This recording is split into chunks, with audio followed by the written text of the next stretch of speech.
नमस्कार दोस्तों, स्वागत है आप सभी का जीवा स्टडी पर। तो इस वीडियो में हम तीन बात करेंगे। पहली बात तो कि जो सेकंड काउंसलिंग है वो कब तक होगी। दूसरी बात, क्या सेकंड काउंसलिंग होगी या फिर फर्स्ट वेटिंग लिस्ट निकलेगी। ठीक है, जैसा कि 4 साल वाली बीए बीएड और बीएससी बीएड में हुआ है, क्या फर्स्ट वेटिंग लिस्ट निकलेगी या फिर डायरेक्ट सेकंड काउंसलिंग होगी। और तीसरी बात वो सबसे पहले कि कितनी सीटों पर लगभग एडमिशन हुआ है पहले काउंसलिंग में और कितनी सीटें अभी भी बाकी है। आप क्या है, जिनका भी एडमिशन हुआ है वो घबराए नहीं। तो चलो स्टार्ट करते हैं वीडियो। तो सबसे पहले बात करें कि सेकंड काउंसलिंग होगी या फर्स्ट वेटिंग लिस्ट निकलेगी। तो पिछले साल की देखें तो पिछले साल क्या हुआ था, फर्स्ट काउंसलिंग के तुरंत बाद सेकंड काउंसलिंग हुई थी। और सेकंड काउंसलिंग में आप सभी को क्या है, जो भी स्टूडेंट थे उनको दोबारा कॉलेज भरने का यानी चूज करने का, फिल करने का मौका दिया गया था। यानी कि वो फर्स्ट काउंसलिंग के आधार पर जो कॉलेज चयन की थी या फिर चूज की थी उनको चेंज कर सकता था, उनमें और जोड़ सकता था। ठीक है, तो अब क्या इस बार जो 4 वर्षीय बीए बीएड और बीएससी बीएड में हो रहा है उसके हिसाब से अभी क्या है, फर्स्ट वेटिंग लिस्ट आएगी, फिर सेकंड वेटिंग लिस्ट आएगी। तो अब देखते हैं कि कब आएगी वेटिंग लिस्ट या फिर कब सेकंड काउंसलिंग स्टार्ट होगी। वो मैं आपको बता देता हूँ, तारीख बता देता हूँ आपको, एकदम सही डेट बता देता हूँ। तो यहाँ पर आप देख सकते हो कि अपवर्ड मूवमेंट के पश्चात महाविद्यालय आवंटन व गैर आवंटित अभ्यर्थियों का महाविद्यालय आवंटन की सूचना, यानी कि आपकी 11 तारीख को फर्स्ट वेटिंग लिस्ट आएगी। ठीक है, फर्स्ट वेटिंग लिस्ट जो यहाँ पर लैंग्वेज लिखी है उसके हिसाब से अभी सेकंड काउंसलिंग नहीं होगी। सेकंड काउंसलिंग होगी भी तो बाद में होगी।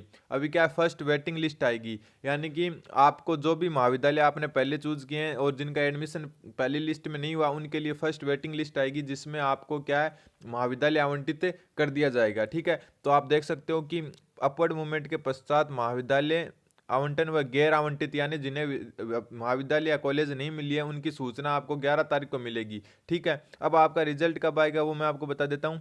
तो अपवर्ड मूवमेंट है तो आवेदन तो आप देख सकते हो 9 तारीख तक का है, तो 11 तारीख को आपको क्या है, अपवर्ड मूवमेंट का रिजल्ट आएगा। यानी अपवर्ड मूवमेंट में किसी की कॉलेज चेंज होती है तो उसका रिजल्ट आएगा, उसी के साथ में आपकी फर्स्ट वेटिंग लिस्ट आने के चांस हैं। ठीक है, उसी के साथ में आपकी फर्स्ट वेटिंग लिस्ट आने के चांस है, क्योंकि जो 4 वर्षीय बीए बीएड और बीएससी बीएड है उनमें अपवर्ड मूवमेंट का जैसे रिजल्ट आया उनके साथ में फर्स्ट वेटिंग लिस्ट भी आ गई। यानी कि जो विद्यार्थी बहुत कम नंबरों से रहे थे उनको भी कॉलेज अलॉट कर दिए गए थे साथ में। तो आप 11 तारीख का वेट करें, जिन्हें आवंटित नहीं हुई है कॉलेज उनको कॉलेज आवंटित होगी। और तभी भी अगर आपको कॉलेज आवंटित नहीं हो तो आपके पास एक बार और फिर सेकंड वेटिंग लिस्ट भी आएगी, क्योंकि सीटों की संख्या 1 लाख के आसपास है।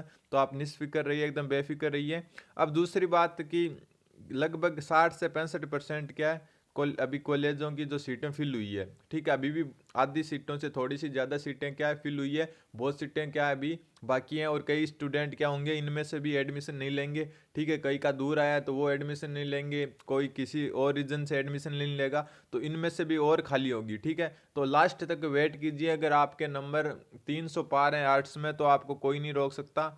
ठीक है, कभी ना कभी आपका एडमिशन जरूर होगा, तो आप वेट करते रहिए। 11 तारीख को शायद फर्स्ट वेटिंग लिस्ट आपकी आ जाएगी। तो धन्यवाद, बने रहे जियो स्टडी के साथ। और सेकंड काउंसलिंग का अभी कुछ भी नहीं कर सकते, होगी या नहीं होगी। क्यों? क्योंकि वैकेंट सीटों पर होती है, सीटें खाली रही तो होगी वरना नहीं होगी। तो धन्यवाद, बने रहे जियो स्टडी के साथ।